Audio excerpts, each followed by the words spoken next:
Hello and welcome back to another episode of Only a Bag, an Italy travel podcast. I'm Nathaniel Mellor. And I'm Darcy Melton. Thank you all so much for joining us for an episode on tips for traveling with someone else. And this is probably going to include a lot of you listening, even if you are a solo traveler, because you might meet somebody on the way that you travel with, even if it's just for a day. So I wanted to give some tips on how to best travel with someone that is not yourself. Absolutely. And before we get into that, we do have a couple of very quick housekeeping things, and then we'll jump right in. Yeah, the first one and the big one is that we are thinking about changing our name so that we are more easily found on the internet and on Apple and Spotify. Yes, because I think nothing says Italy like only a bag. Mm-hmm. There's nothing about that really says Italy. No, and we came up with that, or I guess you came up with that name whenever we were doing a bit more minimalist traveling. Also, Nathaniel actually started this podcast and the website by himself. So we've changed a little bit the way we're doing things. I'm here now, obviously. Yes. And so it's a little bit more about traveling in Italy rather than, traveling light or one bag or anything like that. So we want to make it more clear about what we're talking about.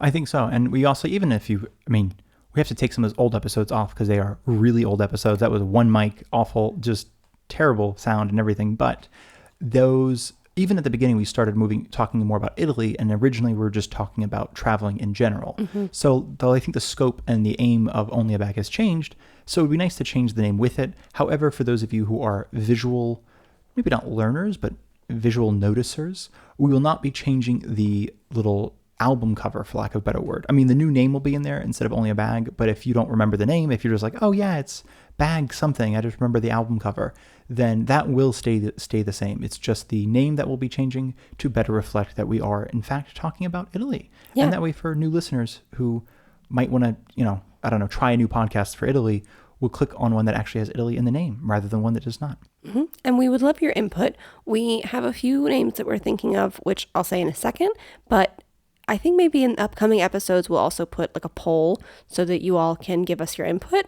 And also, if you have an idea for a name that you think would work, please send it on over and we'll put it on our list to consider. Absolutely. And if we use that one, you will get all the credit. Oh, absolutely. And yeah, and if also I can last little note, if there's a reason you think we should keep Only a Bag instead, we haven't really come up with one, but if you're like, oh no, this is a very clear-cut reason you should keep Only a Bag, let us know, because we haven't considered it or thought of it. But yes, we would just like to streamline our sort of focus and intent into Italy, as we have been doing already for the past 2 years. Absolutely. Second on the list is ads on the website. Should we say some of the names real quick, though? Oh, sure, of course. Okay, oh my gosh. So one is Italy Explained. Yes. Another is Everyday Italy. Italy Explored. Italy Explored. Oh, Italy Explored, Italy Explained, Everyday Italy, Essential Italy, and then I think Only in Italy, but we don't love that one that much. When you say it out loud, it gets a little smushed together. Only in Italy. A little is kind of what it sounds like. A lot of L's. Mm-hmm. And we're not married to any of these names. We're probably going to spend the next few weeks, figuring out better names maybe, but we will try to have a new name by essentially May 1st. Mm-hmm. So we're going to have this month of trying to figure out a new name. That way in time for summer, for when we tend to get more listens and more visits to the website, it'll at least look like, oh, this is Italian information, especially from, if you're looking at us from from DuckDuckGo or from Google or something like that, there's nothing again about onlyabag.com that says, oh, this is Italy information. Yeah. So very quickly, actually, speaking of our website, onlyabag.com, you can visit now to read articles. It had ads. We tried ads for about a month.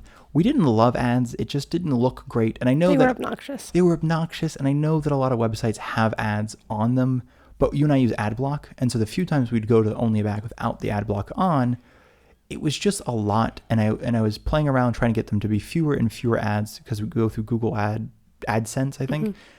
But to the point where I didn't really want ads at all. And then I was trying to write like a little article on how to install an ad block so that you don't have to see the ads on our website, when it just, at that point, felt easier just to take the ads down in general.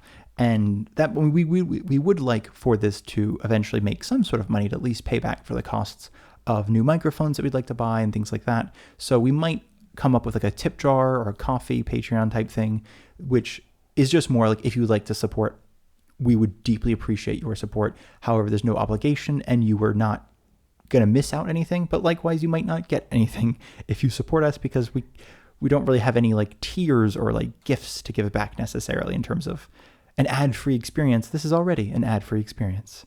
So I think that's website ads. Yeah, I think so. Absolutely. And then last is the 2 other episodes. Yeah. So if you've been listening to the podcast, you may know that we have had several episodes on different kinds of visas that you can get for coming to Italy as a foreigner to live here. And we had talked about doing I know I say this wrong, but jus sanguinis? I think it's jus sanguinis, but okay. It's I know spelled always jus is sanguinis. jus sanguinis, which I find funny. And that might be exactly how you pronounce it. But we're going to do an episode on that. That is the blood right citizenship, essentially. And we're also going to do an episode on the new digital nomad visa. And we are putting them off a little bit because we want to have somewhat comprehensive articles on our website, because those are going to be pretty information packed and fact based episodes. So we'd like to have something that you guys can all go back to and be able to understand pretty easily. And to be fair, they're all fact-based or podcast episodes. Oh, they are. I guess I just mean factful. Yeah, and I think a lot of them are going to deal with, like, I mean, especially the blood right one. It's like, which paperwork do you need, getting it together, et cetera, et cetera. And the same thing with the digital nomad visa. A lot of it's going to be about taxes and income requirements and things like that. So it's not as, yeah, you can come here, you can go to school and learn English and blah, blah, blah, blah. It's a little bit more, learn in English. It's a little bit more specific to that situation. So if it's also something that you are waiting to hear, please send us a message and let us know on Instagram. We still have an Instagram, even though we keep saying we're going to take it down, but people still send us messages on Instagram. So it's staying for now. And that's Only a Bag Podcast, which might change once we change the name. We also have a Blue Sky, Only a Bag, and onlyabag.com if you'd like to send us a message there as well. Last but not least, obviously, thank you all so much for listening, even to this wonderful housekeeping stuff that is taking us 7 minutes instead of the intended 5 that we had planned on. And if you like the podcast, we really do appreciate you rating the podcast, following the podcast. And that might be especially important because when we change the name, if you are not following it, I don't know how that affects your listening experience, in the sense of if we change the name, you might not be able to find the podcast as easily. If you're like, what happened to it? I swear there was something Bag Italy. So if you'd like to go ahead and follow once the name change goes through, then you'd still be following us. It sounds a bit self-serving, and granted, it is. I'll be honest, it's a little underhanded way of saying. But we don't want you to lose us if you are enjoying exactly, the because podcast. we are just a phenomenal resource. And I say that with only 40% sarcasm. We're 60% a phenomenal resource. And I think that's everything. I think that's it. I think we should get into these tips. Let's jump right in. Tips for traveling with someone else. Yes. And a lot of it is going to be basically setting your expectations and talking about communication. And I think maybe first to jump in, because I think is going to be the overarching, is to first just clarify, when we say someone else, we really do mean anyone else, any other travel partner you might be traveling with. That includes a romantic partner, a friend, a sibling, a parent, a child, cousins, anyone, I guess. I mean, even if somebody you just meet, I think because a big part of solo travel is meeting people at a hostel and then spending a day together, even if it's that day that you meet, or traveling for a few days together to a different city. If you like, oh, we're both going to Venice, we should go together. So I think this just includes pretty much anyone you might be coming to Italy with, but honestly on any trip. It just happens to be if Italy is your first trip and you have never traveled with someone else, these are just tips and pieces of information that we've learned over 10 years from ourselves, from traveling with other people, and also even just looking at other people and seeing when the communication breaks down, like when you're in the train and saying like, oh, that's going really poorly over there. Absolutely. And we also put in a couple of years of us traveling together with having different expectations, and we hit a lot of bumps in the road, but we stayed together. That'd be crazy if we didn't. We're just doing a podcast. Yeah. We got back together 7 years later to do a podcast. Yeah, but that's not what happened. But we made a lot of mistakes, and we went through a lot of maybe not hard times, but we had arguments and things, which are inevitable. But we just traveled differently, and then we learned how to communicate better and meld our traveling styles and set expectations with each other. And so we travel really well together now. And when we travel with other people now, like our families, or see other people traveling when we are traveling together, we can now notice where things have gone wrong and expectations have not been communicated and things like that. And I think actually, and people do often tell us, not like to brag, there's not a weird bragging thing, but like, wow, you guys travel well together. And it's always like, yes, but 10 years later we do. Exactly. Year 1 was rough. Yeah. And year 3 was less rough, but still, again, as you mentioned, just we had for a while different expectations that you wouldn't even know. And that's some of this is just trying to get you thinking about those expectations because it will be impossible to know exactly what you think about everything before it happens. Off mic, we were saying that it's almost like when you go on a trip with someone for a week, for instance, it's like marrying someone for a week. And Yeah. typically when people get married, they have put thought into that relationship and possibly spent a lot of time together or even lived together before you make that choice. But when you go on a trip with someone, if they're not your romantic partner especially, you don't know how they live. And Yeah. you're going to be living with that person all day, every day, pretty much for the next week. And that's huge. It is. And so I think that brings us to this setting expectations.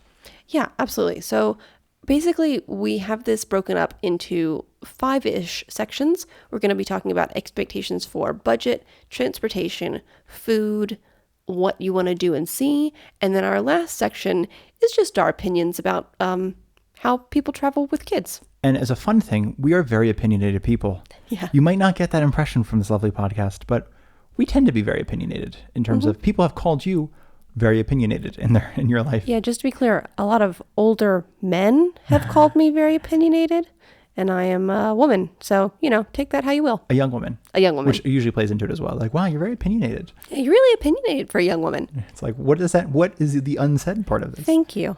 So this is where it gets fun. So starting off, transportation. Yeah. Okay. So, actually, you know what? Let's start with budget because that's huge. Yes. So And budgets honestly, aren't probably huge, but it's a huge point. where the trip actually starts is probably with your budget. Yeah, absolutely. So budgeting comes into play as soon as you start planning a trip, like Hannah just said. So for flights and transportation, you might be the kind of person who travels economy, and your travel partner might be a first class person. Which is insane. Yes. You should never pay first class tickets. I get business, They are exorbitant. but not first. Because even genuinely, and this is already off the rails, this episode, I'm so sorry.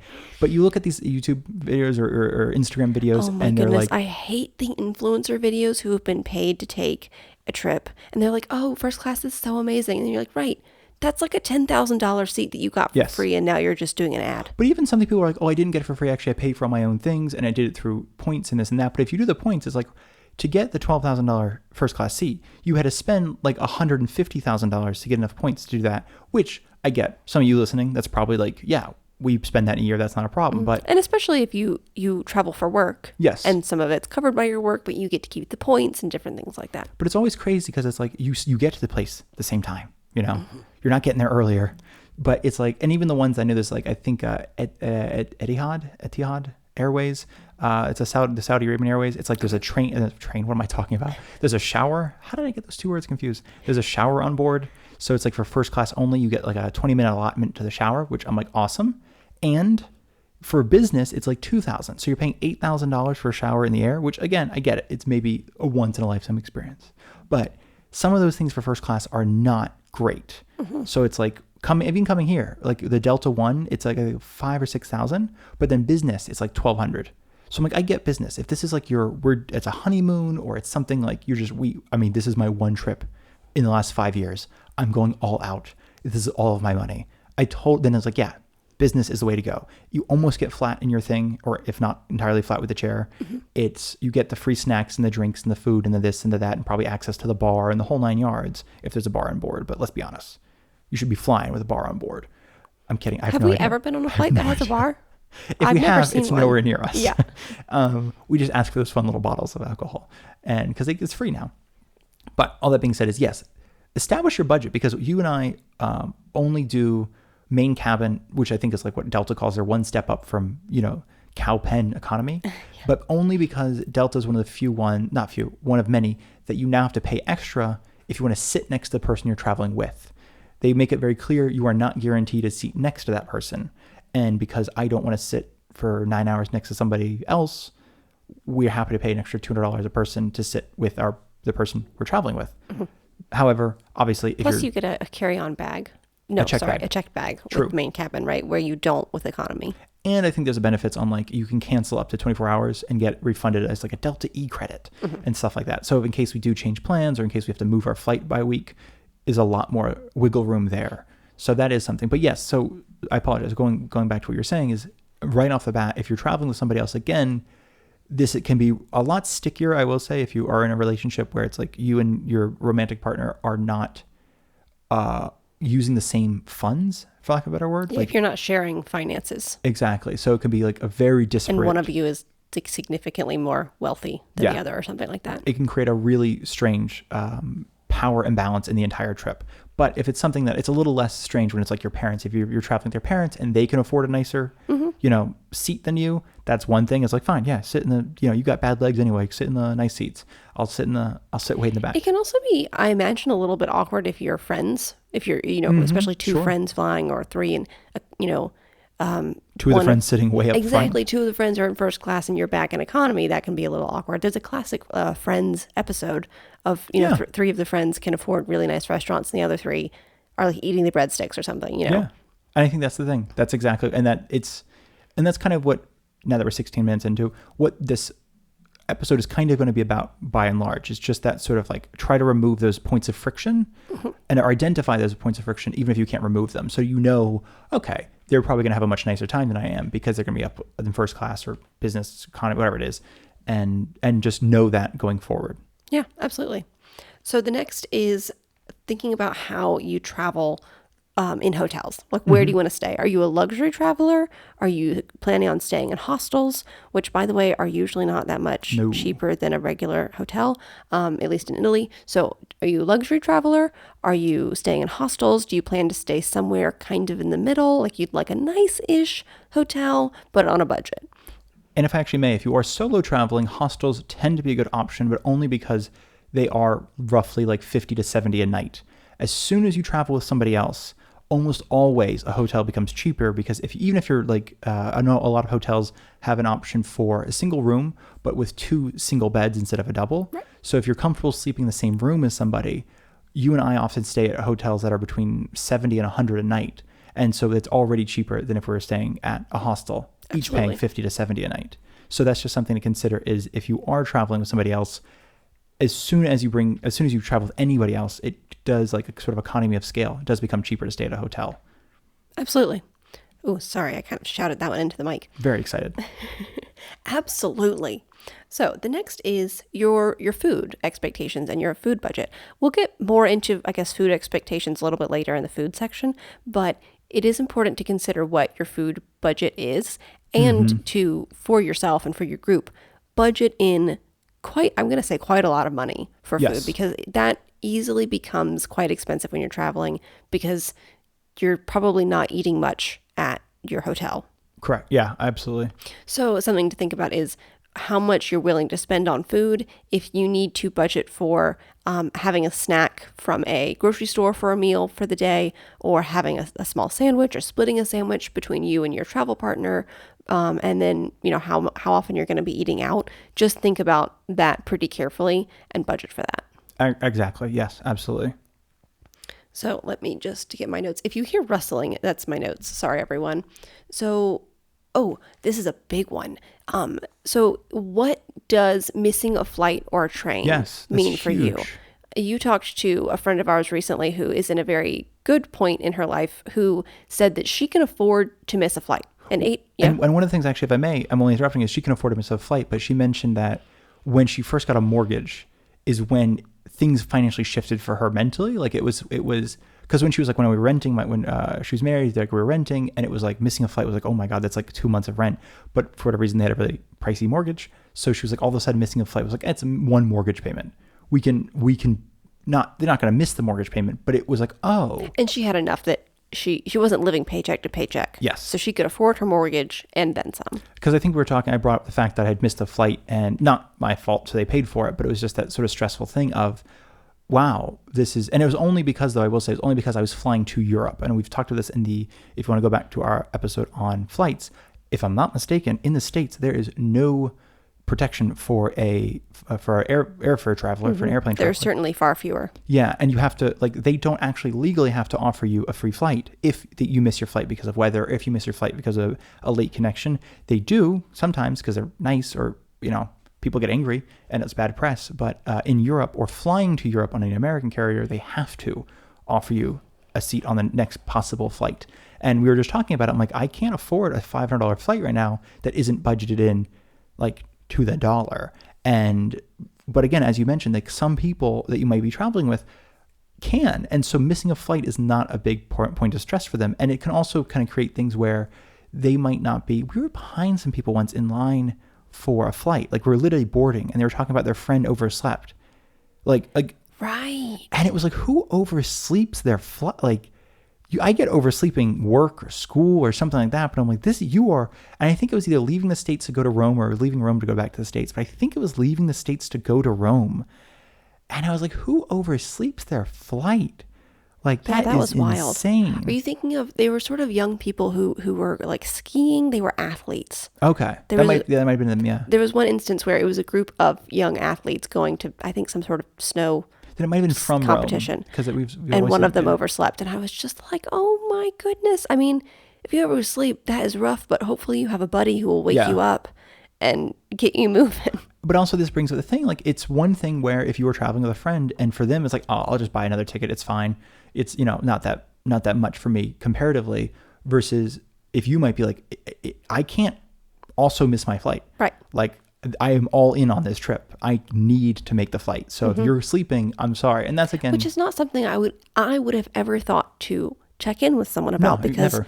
My mind is, of course we have to make this flight. If we don't make the flight, that becomes an emergency. Yeah. Not oh yeah, it's fine, we'll just have a lazy morning and get another flight. Oh, actually, the friend who was talking about, like, once, a flight becomes the cost of a mortgage payment, it changes things. She was also very clear. She's like, she offered to pay for us to go to the airport in a taxi, but she's like, it leaves at 10 o'clock. The flight, I think, was like noon. She's like, if you're not here at 10, I will leave without you. If it's 10:01, I'm gone. She was very clear. She's like, I need to get the airport a minimum of 2 hours early. This is not a joke. Like, so I thought that was really clear. Again, expectations, communications, boundaries. These are all, I know this, I mean, we're not sound like, we're not psychologists, obviously, so we're not going to, try to break down your relationship for you. But I mean, as much as I would love to, let's be honest. But no, you do love hot goss. I do love hot gossip. But this is something where I think it does get important in terms of expectations, needs, boundaries. They're all, I mean, these are words obviously you hear in therapy, but they're incredibly important when you and your partner or partners, if it's your parents, again, whoever you're traveling with, are going to be under a lot of stress. And I think you and I have found, between ourselves and between other people, both like seeing other people when they're getting in arguments, what they're arguing about, but also just the people we've traveled with, money is by far the biggest point of stress. Absolutely. Which is why I think it's smart to start with budget. It's I think when you're not clear on, this is how much money we said we would spend on this thing. We are now double that budget. You were aiming to go triple that budget. I'm already in debt. So we need to talk. And things will come up. So this is maybe not a traveling partner thing, but just a traveling tip. Money will be spent and you won't realize it. Yeah. You're going to get an extra gelato or buy an extra little souvenir and not realize that you're going potentially over the amount that you set for yourself. So I would suggest, if you can, to put a little extra bit aside. I mean, I feel like 100 euros, which seems like a lot, is a good little, oops, we went over the budget, kind of a thing. We had an extra drink there or whatever it is, because it adds up very quickly and can become very suddenly stressful. Well, I think we talked about this in the Venice episode, but again, as you and I travel very, very cheaply, and even so, 3 nights in Venice and 3 in Florence was almost $2,500. Mm-hmm. And that's not like, for some people, it's like, oh, that's it? That was super cheap. And I'm like, I know. And for us, it's a lot because we usually go someplace and spend that much in a month, like between a house sit and not going to restaurants necessarily. And now we're a little bit better in terms of, we make more money. I think when we started traveling was just before COVID, and then COVID hit and it really made things weird because no one was making money. So it made it a little bit like, oh, this is fun. How do we do this on a budget? Mm-hmm. So yes, I think that is a good point to bring out. So my last point on budgets is, think of budgeting for a trip the same way that you would budget for investments. You don't have to be an investor to understand this. Yeah. It's just that people will tell you when you're investing money to only invest money that you can afford to lose. Yeah. So I highly suggest that you don't break the bank trying to have a trip. Don't go into debt trying to have a trip. Set a realistic budget for yourself and stick to it. Yes. And I think, which almost sounds maybe depressing, but in my opinion, and I'm absolutely happy to have this refuted, there are very, very few things that are worth the extra money that make the trip that much more amazing. Because I think you and I have had amazing trips on very little money. And there's nothing, but then also we've spent money on stuff like whether it's experiences or this or that, the other thing. And it wasn't something that was like, oh, that made the trip. It was like, oh, it was good. It would have been good without that. It would have been fine with that. I mean, it would have been like 6 of one, half dozen the other kind of thing. And I think sometimes people are like, I need to go see this thing because otherwise the trip will not be complete. And then, I mean, I'm saying that like not necessarily like going inside the Colosseum, but sometimes it's, I need to have a $40 cocktail on this rooftop bar in Rome that everyone posts on Instagram. You don't. There's another rooftop bar for €5 that you can go to instead, or no rooftop bar, because honestly, there's not much to see from the rooftop in Rome that you cannot see from a couple of free places like the Capitoline Hill. Much better view. You got a view of all of Rome plus the Vatican. It's funny, you're making me think of, I feel like there were old like shows on TLC or something like that where someone would say, and I think now they're all like on Instagram, where it's like, this red cocktail dress is $2,000. The other red cocktail dress was $25. Which one is which? Yeah. So I feel like if you have an expectation, if there's something that you want to do, like going to a cocktail bar on the roof in Rome, that is going to cost you probably like €40, but you can get a drink at Biblio Bar, which we've talked about a lot, which is a cute little bar under the trees with a little, it's kind of like a library. Along the water. Along the water. It's an incredible experience, and you can get a drink there for €5. Yeah. So just, do you want to have a fun drink where you're having a lovely atmospheric evening? Find a cheap version that you can afford. Yes. And the same thing with like Michelin restaurants. I think as we've talked about, and maybe we'll talk about the food, but it is, I think some people do travel. I need to go to one Michelin restaurant. It's been a goal, and that makes sense. 100%. We know people who are like, I'm spending no money on this entire trip. Like a bucket list but item. I'm going to a Michelin star restaurant. I'm getting the full experience. And if that's not for you necessarily, but you see other people doing it, but you're like, I don't really care, then I think that's totally valid to not do that. It will not change your experience at all, in my opinion. Totally. There's very few things that if you're waffling on something that will change your experience so much for the better that it's worth, as you were saying, only spend what you can afford to lose. If there's something you can't afford to lose, there's very few experiences that are worth that money. Yeah, I agree. In my opinion. Again, this is a very opinionated episode. We're very opinionated people. Amazingly so. Okay, shall we move on to transportation? Please. All right. So a lot of this is going to go hand in hand with budget as we go through the rest of the episode. But so for transportations, like we said in the budget, just talk to your travel partner and buddies, whoever you're traveling with, about what your expectations are for economy, seating, main, what is it called? Main cabin? That's the one. Or first class. What do you want to do? Where do you want to be? Are you sitting together? And then another part is if actually may interrupt, so are you sitting together is a big one because, and I just want to throw this out there, in like 15 years ago, I think it was totally like, I mean, it's probably when it started changing, but 15 years ago and prior, it was very normal to ask somebody if you can switch seats. Now though, because every seat almost costs money, like it's very Delta, United, a lot of these larger companies, I've literally spaced on every other name of airline, do charge you usually to pick a seat. Like, so I'm explaining this terribly. They charge you to choose a seat, and they charge you for what they view as like optimal seating. Yes. Like window seating, extra leg room. Basically closer to like the exits, even if it's in the same, like it's the same space and same width and same everything. If it's closer to an exit or closer to a front bathroom than the back bathroom, they charge you more. And that was exactly it. We've talked about that on the airplane seating tip video, or not video, podcast. I keep saying video, a podcast. And it's a big thing though, because I just want to warn people is, you and I, when we spend money on a seat, I'm not going to move for somebody else's seat, especially if, and like not even in a rude way, but a lot of people, especially solo travelers, like I paid money for an aisle seat because I know I have to pee like 5-10 times on a flight. I'm not going to change this for a middle seat or even a window seat and have to get people to move out of the way because somebody else wanted to sit in my seat. So if you're traveling with a friend or you're traveling with a family and you chose not to pay extra, feel free to ask, of course. But there are more and more stories every day, especially on traveling subreddits, or not subreddits, but travel subreddits, as well as traveling like forums and Instagram and Blue Sky and Twitter and things like that, where people are like, I don't mean to be rude, but if I'm sitting on a seat, I'm never going to change with you simply because I paid money to be here. And if you didn't, And I feel like it can often, because there are lots of videos on TikTok and Instagram, whatever, where people come across as rude for refusing to swap seats because they paid for their seat. However, I will say that you never know what someone else's needs are. You don't know if they have a medical reason for being in that seat, if they need to be closer to the bathroom, if they are terrified of flying and they need to be able to look out of the window in order to make themselves... Or claustrophobia, so they need to be in the aisle. Yeah. You don't know what that person's needs are. So just, be kind. And so if you're traveling with a friend, and this is more so with a friend, not necessarily with... Because if you're traveling with your partner, you're probably going to spend a little extra to be seated next to them. And if you're traveling with kids, you're probably going to spend extra to make sure your kids are sitting with you. Yeah. Because again, that's also not a guarantee. But if you're... Or if you have teenage children and they're responsible and you don't want to sit near them, you might be paying to put them somewhere else. Exactly. But no, I think if it's like a friend's trip or something like that, and you're like, no, we'll get our tickets separately and then we'll ask to sit next to each other. There's a very, very slim possibility that will happen. So that's just something to be aware of. Yeah, absolutely. So the next bit is decide on, if you, for my mom and my cousin are traveling together and they thought they might do like a fun, take a ferry or something. Yeah. So they talked about between the two of them, do we want to do a sort of an off the wall ferry trip to get from Spain to Italy, or are we just going to fly? And so that's something to talk about.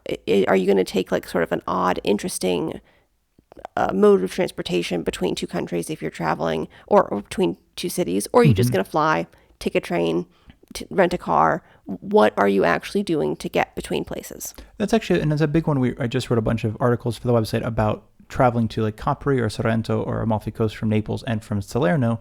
And obviously a popular one, well, with Capri, it's necessary that you take a ferry, but it's an option to go from Naples to Sorrento on the ferry, or from Naples to Amalfi Coast on a ferry instead of on a train or a bus. And that is a big thing because it's more expensive for sure. It's about triple or quadruple the cost to take a ferry. It's like 20 euros for the ferry, 5 for the bus, 275 for the train, I think.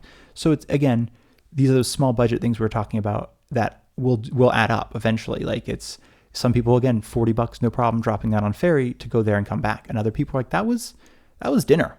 Ooh, and speaking of interesting travel, we actually have an episode on, I think it's called Can I Take the Orient Express in Italy? And there are some interesting old trains. I highly recommend you go listen to that episode. We go into expensive luxury train trips that you can take, as well as just older trains that you can take as a mode of transportation and for day trips. So consider that if you want to take a weird form of travel and budget that in. Yeah, exactly. That's something that is appealing to you. Mm-hmm. So if you are considering renting a car, obviously you're going to need to decide who is renting that car, because what's the car? Travel ID? What is that called? Well, the credit card, I know, or the driver's license. Your credit card and your license have to obviously be on file. So decide who's going to be driving, whether it's one of you or both of you, and who's going to be on, giving directions, map duty. And also, actually, on that, we've talked about this a lot on the travel credit card episode, but obviously, if you're traveling with a friend and you're driving, not them, and you don't have the incidental driver coverage thing, and something happens, you're not covered from anything, like the credit card refuses to cover. Even, I think, it was a back and forth with, basically, we rented a car once, and we returned it. They claimed that the damages were from us. We had photos showing the damages happened before us. The photos were not good enough. They were like, no, because the other place didn't circle those things, that's your fault.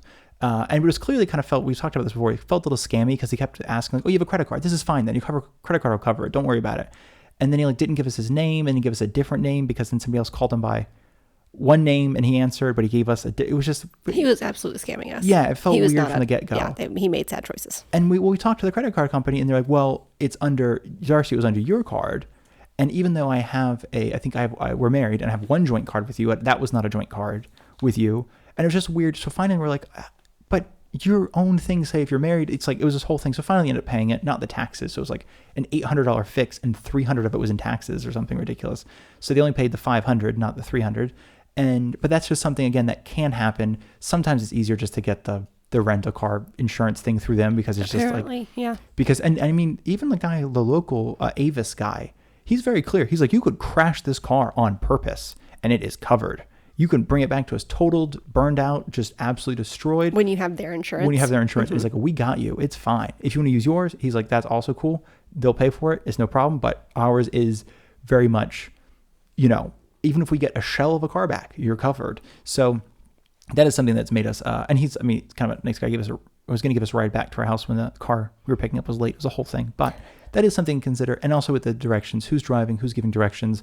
And to also, the amount of arguments that will start in the car, and not even from you and I realize, but my mother, I love her so much. And oh my God, she just cannot do either the directions. Sometimes it's one of the other two. There's only two jobs in the car. It's directions or it's driving. And both, it's like, are we having an argument right now? Because I feel like you're yelling at me. You can't tell me to turn as we're passing the turn. It's kind of very much, because they think you're very okay, in 10 seconds, we're going to take a right, 7 seconds, 2 seconds, and turning right here. I'm a bit of a neurotic sort of map person. I'm like, okay, so this is going to be a hairpin turn, or this is going to be a slow and gentle turn to the right. And I do have a countdown. I'm like, and it's coming up, and it's coming, and it's right here. Oh my goodness, please make the turn. Nice, you made the turn. Okay. Or it's like roundabouts, you're counting the exits. Yeah. It's on the third roundabout exit is when you're going to take a right. So not this one, the next one. Yeah. Perfect. So it's actually helpful because it makes it I don't have to worry about it's a lot of it's looking at road signs while you're trying to drive and this and that. It's a different language, et cetera, et cetera. Driving is a nightmare in Italy. Of course, not really. It's incredibly stressful. In the South, as soon as I think Naples. For me, when I'm traveling anywhere that I'm not used to, we drove from the Boston airport to Maine. That was incredibly stressful. That was weirdly stressful. My God, yeah. We took a wrong turn. We ended up in 5 o'clock afternoon traffic. I had the little turn off highways. So it was bringing us through suburban roads from Boston to Maine. And finally I was like, this is taking a while to find the highway. And then I realized, we are never going to find the highway. Mm-hmm. So then we turned it on and it was a little bit quicker, but it was still kind of a nightmare. Yes. Driving anytime where I'm not familiar is always a nightmare for me. Yeah. No right turn on red in Italy. Just want to throw that one out there. Mm-hmm. We might do a basic driving law. We should totally do basic driving laws of Italy. Should. If you're going to rent a car. So yeah, rent a car, figure out who's driving, who's giving directions, be super patient with each other, be very gentle, and know that honestly, there's no, anywhere else you're driving, there's no turn you could miss that's going to destroy your trip. I don't know, I'm thinking, again, my mom and our partner, he misses a turn, and it was just the not a meltdown of the car, but it was some very cold, icy energy in the car, and we're like, ooh, you guys are grumpy at each other. There's some people in the U.S. too that there's some really bad drivers in our hometown of Savannah, and sometimes if someone misses a turn, they'll just do a U-turn in the middle of the street, completely dangerously and illegally. Yeah. When one could have just taken the next turn and turned around. So my favorite is though when they go the wrong way down a one-way street because they're like, well, I only need to go a little bit that way, so they'll come a little bit that way, ignoring the horns, ignoring the people. Be like, you can't do this, and then just to take their little turn, I'm sorry, but I had to go right there. I didn't want to go around the block again. Drivers in Savannah who are intentionally making sad choices, we're calling you out right now. Absolutely, 100%. This is very direct. So I apologize. I have a lot on the rental car thing, I think. So the next bit of transportation is if you're taking public transportation, if you're taking a bus from one city to another, if you're taking a bus or a tram within a city, stay in communication with the person and people that you're traveling with to make sure that everybody's on the same page and they know where we're getting off. Yes. Daniel and I try to stay in constant communication about what our stop is and if this is the correct stop. And then once you've all communicated, this is our stop, it's coming up, we're going to get off. Trust that the people you're traveling with will get off. I mean, stay in communication, keep an eye on the people that you're traveling with, but also as long as you're all adults, you're going to have to trust each other that you know when to get off and you're going to do it. And if someone misses it, they're going to meet you at a rendezvous point. Right, exactly. And that's my next point is we talked about this in our travel tips episode recently. Make a rendezvous point that is not your hotel. So if you're in Rome and you're traveling to the Colosseum, someone misses the stop, everyone head to the Colosseum. Make that your rendezvous point. Mm-hmm. Our destination is our point. And we're all going to meet up there. If someone gets lost, we're going to trust that they can figure out their way back to that point.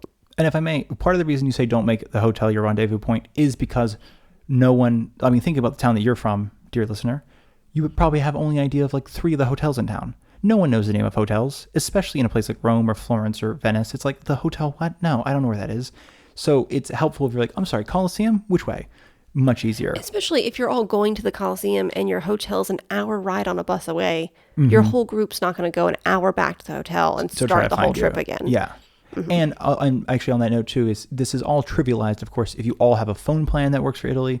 Not all of you will. It's just, when you first came, I think AT&T was charging exorbitant rates. I know that, but also T-Mobile at the time was like, no, it's free. For like the first, I think 60 days out of the country, it's the same phone plan and then it changes. So, which is great because, you can go traveling. On that first note though, too, I just wanted to say trust your travel partner. This also kind of goes hand in hand. If you are the type of person, and I'm going to call you out very gently, but if you're the type of person to kind of just get on your phone when you get onto a bus or a subway, especially in an unfamiliar city. Like on social media? On social media, yeah. Or just you're not looking at the map. Right. Sorry. If you're just on social media, you're checking emails or whatever it is. And you're trusting somebody else to like tell you when to get off, that can be really exhausting for the other person. And it can also make them feel like, especially if they're not your parent and you're not under the age of like 15, it can feel like you're giving them a lot more responsibility that isn't their responsibility. And I say that too, because I think we see it frequently where, and I think tends to be, and this is why I'm calling this out gently, I think, it tends to be like a family will get on and the dad sort of sits on the seat and is on the phone. And then it's like at the stop, like the mom's like, hey, we have to go. It's like, what are you doing? Let's go. We're almost out the thing. And they have to hold the doors. And I'm like, if you were like paying attention, this wouldn't have happened. And now we're all judging you for this. And so I say that too, like if you are the type of person, don't make that somebody else's. And then likewise too, if you're the type of person like you, Darcy, who's very like, where's everybody? I need to make sure everyone's okay. It's more just like, let them be. If they miss it, they miss it. You go have a good time at Coliseum. I'll meet you at the Coliseum. If they don't show up in 20 minutes, fine. I'm just going to have a day on myself. And then I'll, call me. We'll organize something. I mean, it's also a lot of these are modern cities. You can get lost, but like, I don't know. You can pretty easily get back to where you need to be. And also even if you ask somebody directions, a lot of people will speak English, especially in the north, and they'll whip out Google Maps or Google Translate or Google something, and they'll help you figure out. They'll go find their nephew who speaks English. Exactly. It's 3 words. Hi, how are you? No, scusa, tantissimo grazie. So it's the classic. I love I'm sorry, it's too much Italian, too much English. But no, this is something I sound a little bit, again, opinionated, but it is traveling with somebody. I love my father. Great guy. He can get very distracted while we're traveling. Yeah. And then I'm out the subway and I was very clear. It's the Coliseo stop. It's the only one that looks like Coliseum that's coming up. That's our stop. We're not on this metro together because it was a slammed, the metro from Termini to Coliseo is just wildly packed every time.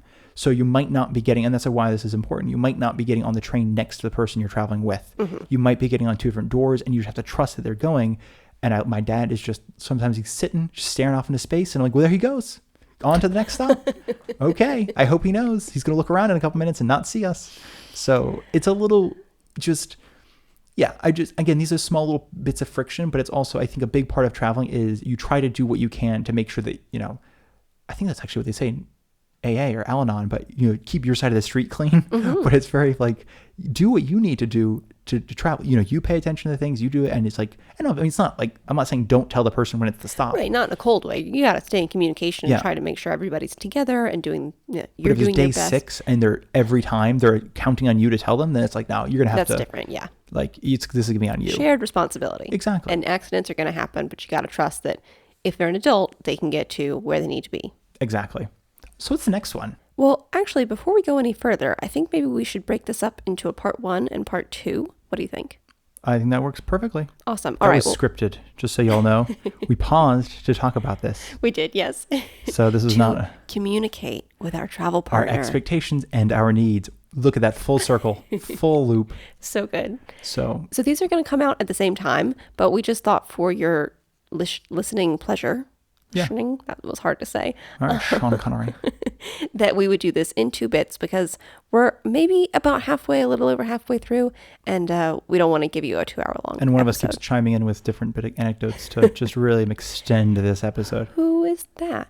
And thank you all so much for listening. This has been Only a Bag, an Italy travel podcast. Thanks so much for listening. We'll be right back with part 2. And if you, like Nathaniel said earlier, if you want to go ahead and follow us, we will be changing the name next month. And we don't want you to we don't want to be lost if you are enjoying this. So go ahead and follow us. If you have any questions or suggestions about episodes or about titles for our new title for the podcast, please contact us at onlyabag@gmail.com, or on our website, onlyabag.com, or on our Instagram that we still have but might be deleting soon, at onlyabag podcast, and on Blue Sky at onlyabag. Amazing how many things we have to change once we find a new name. Yes, but we're doing All of it now so that when we get big and famous, we won't have to change it then. Exactly. Thank you all so much for listening, and we'll talk to you soon. Okay.